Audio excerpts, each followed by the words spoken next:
Okay, last time നമ്മൾ പഠിച്ചു നിർത്തിയത് Michael Porter 5 forces of competition ആയിരുന്നു പഠിച്ചിരുന്നത്. എന്തൊക്കെയായിരുന്നു 5 forces? Entry of new competitors, then bargaining power of suppliers, bargaining power of customers, then threat of close substitute products. Okay, ഇത്രയും കാര്യങ്ങളാണ് നമ്മൾ 5 force മോഡലിലും പഠിച്ചത്. So now we want to discuss what is mean by loans. ഇപ്പോൾ എങ്ങനെയാണ് loans? ഒരു ഓൺടർപ്രണറിന് business start ചെയ്യണമെങ്കിൽ if he doesn't have enough capital in his on hand, he will collect money from a bank. അപ്പോൾ ബാങ്കിൽ നിന്ന് നമ്മൾ amount എടുക്കുന്ന ഒരു കൺസെപ്റ്റാണ് this loans.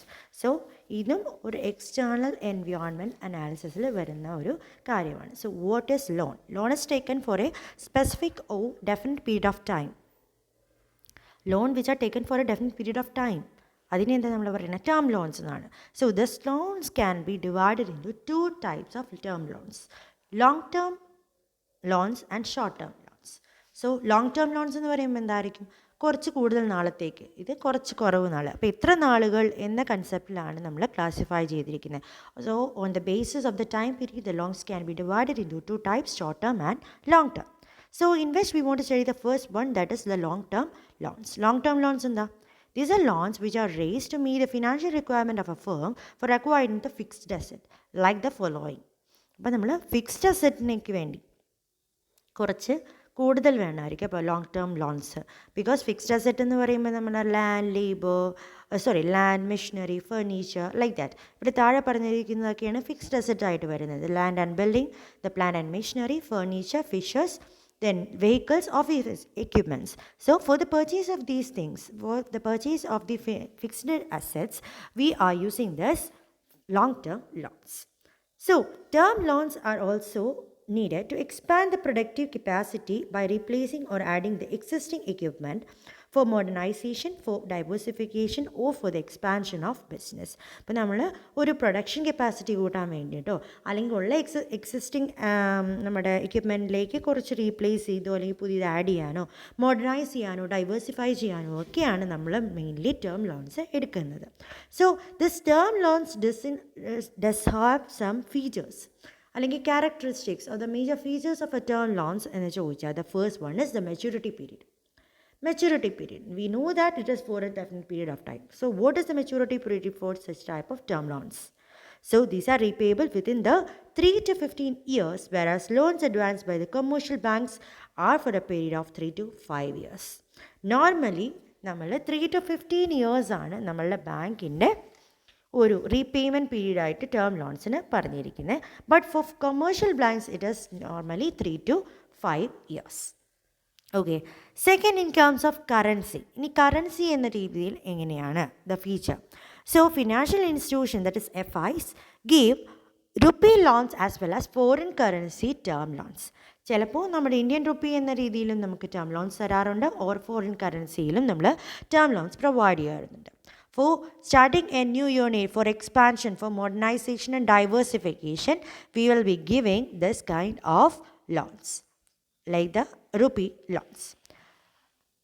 Financial institutions also give loans to the entrepreneurs to acquire fixed asset like the land, building, plant, machinery, etc. and the technical know-how, etc. For everything we will be having. അപ്പം നമ്മൾ currency നമ്മുടെ Indian currency എന്ന ടീമിൽ ഒരു rupee ടേമായിട്ട് നമ്മുടെ അടുത്തൊരു പുതിയ unit തുടങ്ങുക, നമ്മൾ മോഡേണൈസ് ചെയ്യുക, നമ്മൾക്ക് എന്തെങ്കിലും ഡൈവേഴ്സിഫിക്കേഷൻ കൊണ്ടുവരാം, ഇതിനൊക്കെയാണ് നമ്മൾ റുപ്പി ടേം ലോൺസ് കൊടുക്കുക. While the foreign currency term loans are given for meeting the foreign currency demands. ചിലപ്പോൾ നമുക്ക് ഇമ്പോർട്ട് ചെയ്യണമായിരിക്കാം മെഷീനറി, ഓക്കെ, അല്ലെങ്കിൽ ടെക്നിക്കൽ എക്സ്പേർട്സിന് നമ്മൾ ഇമ്പോർട്ട് ചെയ്തെടുക്കുകയായിരിക്കും. So in that case we are having or we are investing foreign currency. So we will be taking foreign currency term loans. So 2 types of currency term loans will be there: our home currency and foreign currency term loans. That is the basis on the feature, second feature. Third one is the security. That is, if the loan is secured by assets acquired, it is known as primary security, whereas if the term loans are secured by the company's current and future asset, it is called secondary security. അപ്പോൾ നമുക്ക് loan തരണമെങ്കിൽ നമ്മൾ എന്തെങ്കിലും ഒന്ന് അവിടെ collateral ആയിട്ട് security ആയിട്ട് കൊടുക്കണം. If we are giving our assets, some assets we are giving and taking a loan, it is called primary security. While if it is secured by some of the current and the future assets that the company will have. നമ്മുടെ കമ്പനിയുടെ ഇപ്പോഴുള്ള അസറ്റോ അതല്ലെങ്കിൽ ഭാവിയിലുള്ള എന്തെങ്കിലും വരാൻ പോകുന്ന അസറ്റിനെയാണ് നമ്മൾ liability ആയിട്ട് കൊടുക്കുന്നത്, അല്ലെങ്കിൽ ഒരു കൊലാറ്ററൽ ആയിട്ട് കൊടുക്കുന്നത്, സെക്യൂരിറ്റി ആയിട്ട് കൊടുക്കുന്നെങ്കിൽ it is called as secondary security. So primary as well as secondary security will be taken for providing the term loans. Then the restrictive covenants. About the restrictive covenants. So, in order to protect their interests further, the financial institutions generally impose restrictive conditions on the borrowers. So, depending on the nature of the project and financial condition of the borrower, the contract also adds a number of covenants. നമ്മൾ conditions വയ്ക്കും, restrictive conditions. ചില conditions ഒന്നും നമ്മൾ സമ്മതിക്കില്ല. അപ്പോൾ നമുക്ക് term loan വേണം.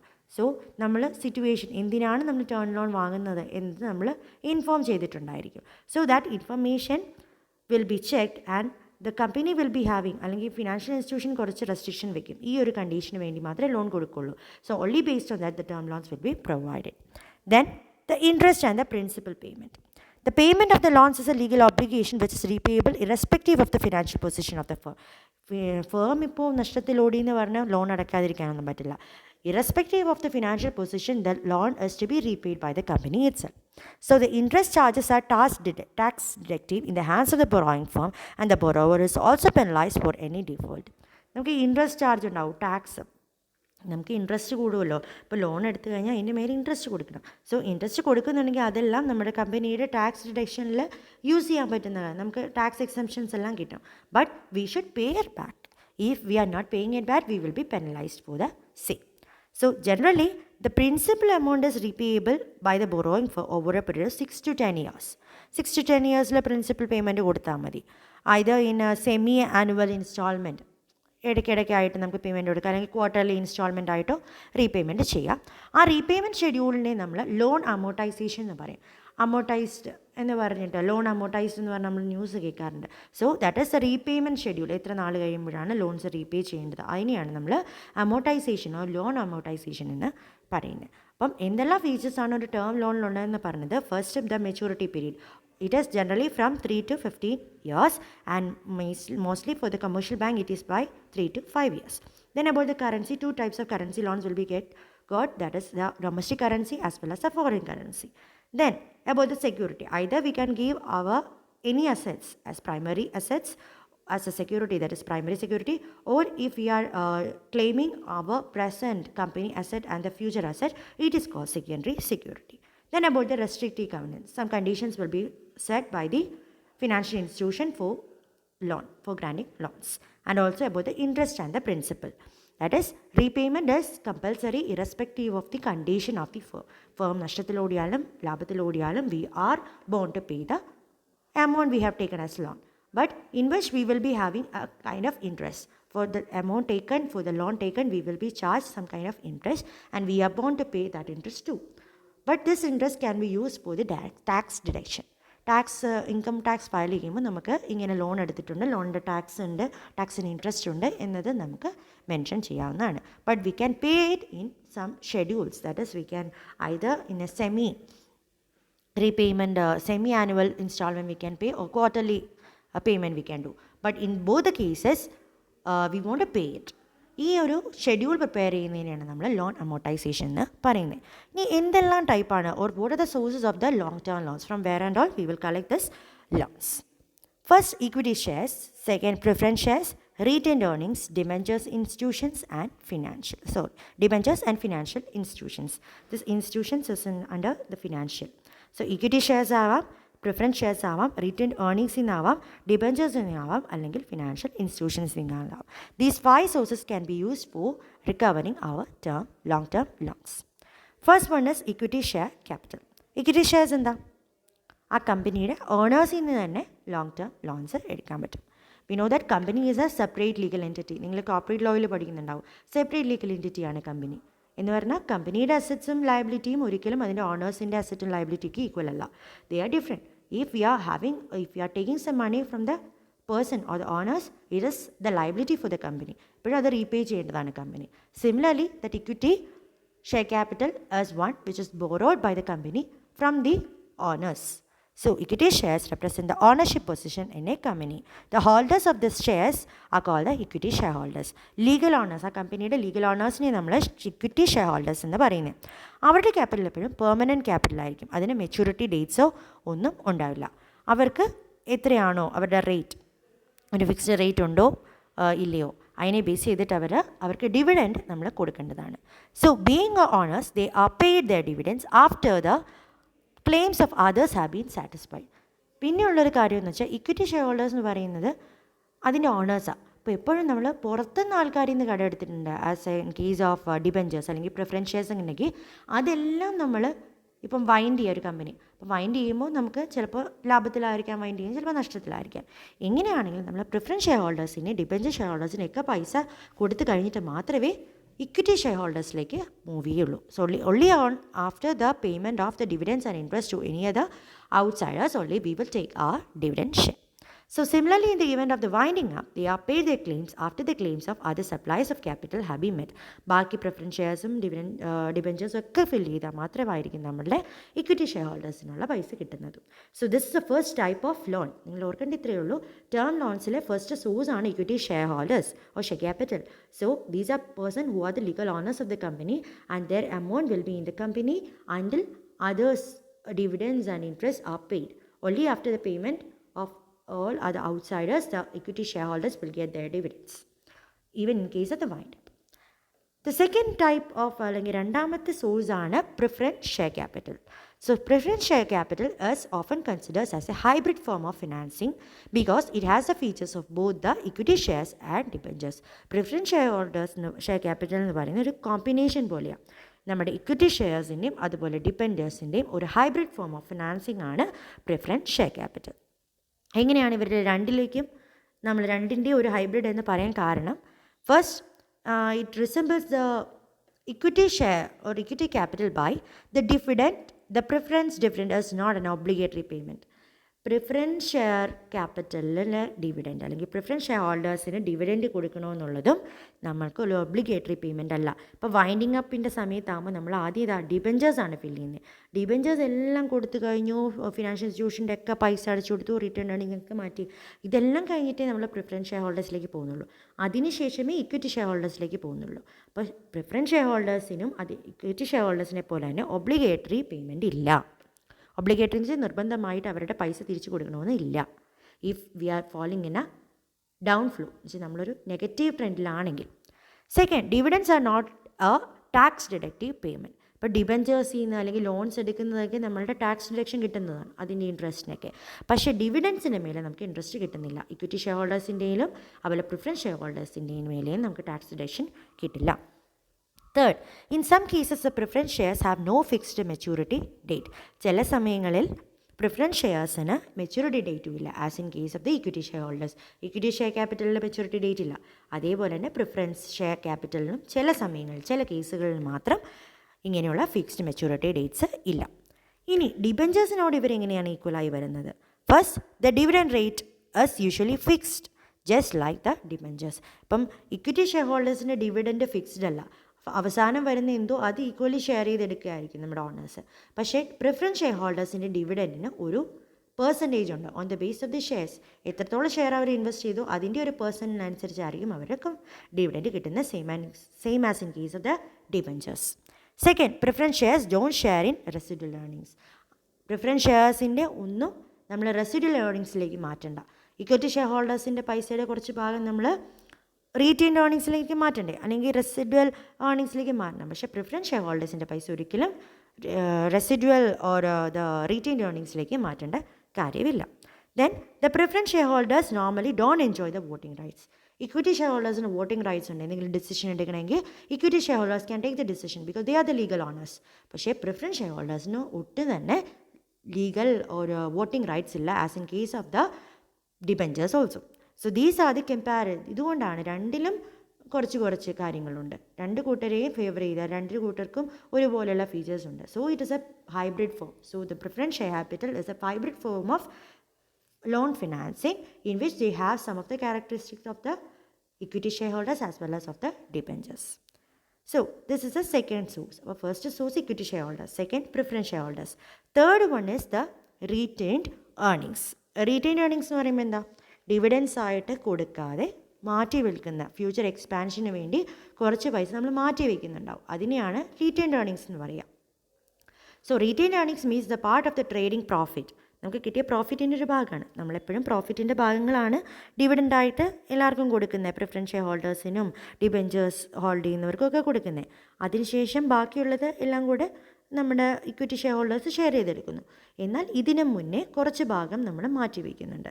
So which is not distributed in the form of dividend but retained by the directors for future expansion of the company. So it is a sacrifice made by the equity shareholders, also called as internal equity. എപ്പോഴും preference share ഹോൾഡേഴ്സിൻ്റെ പൈസയിൽ നിന്നെടുത്ത് retain earnings വയ്ക്കത്തില്ല. Debenture ഹോൾഡേഴ്സിൻ്റെയും കൊടുക്കേണ്ട പൈസയും നമ്മളൊട്ടും മാറ്റി വയ്ക്കുന്നില്ല. എപ്പോഴും ഇതിൻ്റെ സാക്രിഫൈസ് ചെയ്യേണ്ടി വരുന്നത് എപ്പോഴും ആരാ? ഇക്വിറ്റി ഷെയർ ഹോൾഡേഴ്സ് ആയിരിക്കും. So that a share in the trading profit which is not distributed as in case of the dividend is sacrificed by the shareholders, equity shareholders, as a retained earnings. So the company mostly retained 30 to 80% of the profit after tax payment. Tax pay ചെയ്തിട്ട് 30-80% നമ്മൾ അങ്ങനെ സൂക്ഷിച്ച് വയ്ക്കാറാണ് as a retained earnings. This is the third source of loan. Fourth one is debentures. So debenture we know as it is also a long-term form. Long-term source of finance. The interest rate will be fixed and on to the debenture holders. Debenture holders-നൊക്കെ അറിയുണ്ടാവും എത്ര interest rate ആണ് അവർക്ക് കിട്ടുന്നത്. അവരുടെ നിന്നാണ് loan എടുക്കുന്നത്. അപ്പോൾ എത്രത്തോളം ഇൻട്രസ്റ്റിൽ അവർക്ക് തിരിച്ച് കിട്ടും, അല്ലെങ്കിൽ എത്രത്തോളം അവർക്ക് ഡിവിഡൻ്റ് ആയിട്ട് കിട്ടുന്നുണ്ട്, ഇൻട്രസ്റ്റ് പേയ്മെൻ്റ് ആയിട്ട് കിട്ടുന്നുണ്ട്. That is fixed. And the interest payment is a legal obligation which has to be fulfilled regardless of the financial situation of the company. നമ്മൾ പറഞ്ഞായിരുന്നു നമ്മുടെ ഇക്വിറ്റി ഷെയർ ഹോൾഡേഴ്സിൻ്റെ ഇൻട്രസ്റ്റ് എമൗണ്ട് കൊടുക്കണമെന്ന് നിർബന്ധമില്ല. അവർക്ക് എത്ര ബാക്കി ലാഭമുണ്ടോ അതിൻ്റെ ഭാഗം വെച്ച് അവർ ഡിവൈഡ് ചെയ്യുന്നത്. പക്ഷേ ഡിബെഞ്ചേഴ്സിൻ്റെ കയ്യിൽ നിന്ന് വാങ്ങുന്ന പൈസയ്ക്ക് ആ ലോണിൻ്റെ ഇൻട്രസ്റ്റ് നമ്മൾ ഒബ്ലിഗേറ്ററി ആയിട്ട് കൊടുക്കേണ്ടതാണ്. So that is given here. It is a legal obligation which has to be fulfilled whatever be the condition of the company. Company ഇപ്പോൾ ഫിനാൻഷ്യൽ സ്റ്റാറ്റസ് ഭയങ്കര ലോ ആണെങ്കിലും they are bound to pay that amount. That is about the debentures. Then the company has to return the par value to debenture holders and terminate the debenture after the expiry. അതിൻ്റെ par value എത്രയോ അത് തന്നെ അവർ repay ചെയ്യേണ്ടതാണ് expiry period കഴിയുമ്പോൾ. And the medium term debentures may have the maturity period of 1 to 5 years while long term debentures has a maturity period of 5 to 15 years. ഈ debentures തന്നെ രണ്ട് രീതിയിലുണ്ട്. മീഡിയം ടേം ഡിബെഞ്ചേഴ്സും ഉണ്ട്, അതുപോലെ ലോങ് ടേം ഡിബെഞ്ചേഴ്സും ഉണ്ട്. Medium term ഡിബെഞ്ചേഴ്സിൻ്റെ നമ്മൾ പൈസ തിരിച്ച് കൊടുക്കേണ്ട 1 to 5 ഇയേഴ്സിനുള്ളിലാണ്. പക്ഷേ ലോങ് ടേം ഡിബെഞ്ചേഴ്സ് ആണെങ്കിൽ 5 to 15 years all the time നമുക്കുണ്ട് മെച്യൂരിറ്റിക്ക്. So this is a fourth type of term loans. Term ലോൺസിൽ തന്നെ ലോങ് ടേം ലോൺസിൽ തന്നെ first equity share capital, then preference share capital, third retained earnings and the fourth one is debentures. The fifth one is financial institution. Fifth ആയിട്ട് വരുന്നതാണ് financial institution. Financial institution എന്ന് പറയുമ്പോൾ ഏതാ? ബാക്കിയുള്ള ബാങ്കുകൾ അല്ലെങ്കിൽ ഇതിന് ഓൺട്രപ്രൂനേഴ്സിന് ഫണ്ട് കൊടുക്കുന്ന എല്ലാ ഇൻസ്റ്റിറ്റ്യൂഷൻസും. Like they are also a most important source of finance. So these financial institutions insist on margin money from the promoters and are ready to defer repayment till gestation period is over. അവർക്കും ഇതുപോലെ ഒരു gestation period ഉണ്ട്. ഇത്രയും നാളിന് ശേഷമാണ് നമ്മൾ repay ചെയ്യേണ്ടത്. ഇങ്ങനെയുള്ള കുറച്ച് financial institution, the major financial institutions ആണ് ഇവിടെ നോട്ട് ചെയ്തിരിക്കുന്നത്. The small industries development corporation SIDC, industrial development bank of India IDBI, industrial finance corporation of India IFCI, small industries development bank of India SIDBI, then ICICI, Industrial Credit and Investment Corporation of India, NABARD, National Bank of Agriculture and Rural Development, SFC, that is State Financial Corporation. നമ്മൾ KSFE കേട്ടിട്ടുണ്ടാവും. KSFE Kerala state financial corporation ആണ്. ഇവിടെ SFC മാത്രം. So these are some of the financial institutions which provide long-term loans to the entrepreneurs. So this is another type of term loans. Then sixth one is loans from the commercial banks. Commercial ബാങ്ക്സിൽ നിന്നുള്ള normal loans for എന്തിനെല്ലാം? നമ്മുടെ furnitures പർച്ചേസിന്, land and building purchase ചെയ്യാൻ, അല്ലെങ്കിൽ plant and machinery purchase ചെയ്യാനെല്ലാം നമ്മൾ commercial banks like SBI or Federal Bank or any other Canara Bank, UCO Bank, etc. So like that also we will get long term loans. അപ്പോൾ totally long term loans തന്നെ 6 sources ആണ് long term ലോൺസിലുള്ളത്. First equity share holders or share capital, second preference share capital, third retain earnings, then the fourth one the financial institutions. Okay, then the fifth one, the debentures. Okay, and the last, loans from the commercial banks. Commercial banks in the loans. Normal commercial banks, SBI bolula banks in. So these are the long-term loans. Next one is the short-term loans. Short-term loans in the korchu period like vendi ullathu. So they are having the source like the loans from the commercial banks, then public deposit, factoring, discounting bill of exchange, advances from the customers, spontaneous financing. Spontaneous financing is bridge financing. Okay, what bridge loans? It was also mentioned here, bridge loans. So first category of the short-term loan is the loans from the commercial banks. Commercial banks in the loan കിട്ടുന്നത് normal working ക്യാപിറ്റലിന് വേണ്ടി daily ആക്ടിവിറ്റിക്ക്. Working capital എന്ന് പറയുമ്പോൾ എന്താ, daily ആക്ടിവിറ്റീസിനേക്ക് use ചെയ്യുന്ന ഫണ്ടിനെയാണ് നമ്മൾ working capital എന്ന് പറയുന്നത്. മറ്റേത് അസറ്റിൻ്റെ, ഫിക്സ്ഡ് അസറ്റിൻ്റെ പർച്ചേസിന്. അപ്പോൾ വർക്കിംഗ് ക്യാപിറ്റലിൻ്റെ ഫിനാൻസിങ്ങിന് വേണ്ടി സ്മോൾ സ്കെയിൽ യൂണിറ്റ്സിന് കൊടുക്കുന്ന loans from the commercial banks. About 70 to 80% of the working capital requirement are financed by the bank. ബാങ്കുകളാണ് 70 to 80% working capital കാര്യങ്ങൾക്ക് വേണ്ടിയിട്ടുള്ള ഫണ്ട് പ്രൊവൈഡ് ചെയ്യുന്നത്. അതെങ്ങനെയൊക്കെയാണ് പ്രൊവൈഡ് ചെയ്യുന്നത്? ഒന്നെങ്കിൽ ഓവർ ഡ്രാഫ്റ്റ് ഫെസിലിറ്റി ആയിട്ട്, അല്ലെങ്കിൽ ക്യാഷ് ക്രെഡിറ്റ് ആയിട്ട്, or demand loan, then purchasing and discounting of bills etcetera. അപ്പോൾ ഇതെല്ലാം നമ്മൾ ഡിസ്കസ് ചെയ്തതാണ്. എന്താണ് ക്യാഷ് ക്രെഡിറ്റ്, എന്താണ് ഓവർ ഡ്രാഫ്റ്റ്, ഇതെല്ലാം നമ്മൾ ഡിസ്കസ് ചെയ്തിട്ടുണ്ട്. അപ്പോൾ ഈ കാര്യങ്ങളിൽ എങ്ങനെയാണ് ഓവർ ഡ്രാഫ്റ്റ് ഫെസിലിറ്റിയിലൂടെ, ക്യാഷ് ക്രെഡിറ്റിലൂടെ, ഡിമാൻഡ് ലോണിലൂടെ, പർച്ചേസിങ് ആൻഡ് ഡിസ്കൗണ്ടിങ് ബിൽസിലൂടെയൊക്കെ കൊടുക്കുന്നത്. ഓക്കെ, ഇതാണ് first type of loan. Second one is the public deposit. നമ്മൾ ഓരോരുത്തർ ഡെപ്പോസിറ്റ് ചെയ്യുന്ന എമൗണ്ട് അതിനെ ബേസ് ചെയ്തിട്ട് public deposits side. So many firms, large and small, have solicited unsecured public deposit from the public to finance their working capital requirement. So a company investing deposit from the public is required to disclose certain facts about the financial performance and position. ഇപ്പം നമ്മളുടെ deposit നമ്മുടെ Indian ഒരു കമ്പനിയുടെ ഡെപ്പോസിറ്റിൽ നിന്ന് പബ്ലിക്കിൽ നിന്ന് നമ്മൾ public offers എടുക്കുന്നുണ്ടെങ്കിൽ നമ്മുടെ ഫിനാൻഷ്യൽ പൊസിഷൻ പബ്ലിക്കിലേക്ക് അറിയിക്കണം. ഇപ്പോൾ ഷെയർസ് മാർക്കറ്റിൽ വിറ്റ് പോകുന്ന ഷെയർസ് ഉണ്ടല്ലോ, അങ്ങനെയുള്ള കമ്പനീസ് ആ ഷെയർസ് പബ്ലിക്കിലേക്കാണ് വിൽക്കുന്നത്. ആദ്യം ഇനീഷ്യൽ IPOs ഇഷ്യൂ ചെയ്തിട്ട്, ഇനീഷ്യൽ പബ്ലിക് ഓഫേഴ്സ് ഇഷ്യൂ ചെയ്തിട്ടായിരിക്കും അവർ സ്റ്റാർട്ട് ചെയ്തിട്ടുള്ളത്. അപ്പോൾ അതുപോലെയുള്ള കാര്യങ്ങൾ ആ കണ്ടീഷനിൽ നമ്മുടെ കമ്പനിയുടെ കണ്ടീഷൻ എന്താണ്, ഫിനാൻഷ്യൽ സ്റ്റാറ്റസ് ഉണ്ടോ, നല്ല രീതിയിലാണോ പോകുന്നത്, ഈ കാര്യങ്ങളെല്ലാം നമ്മൾ അവരെ അറിയിക്കണം through the annual general meetings. Okay, that is the second type of loan, short term loan.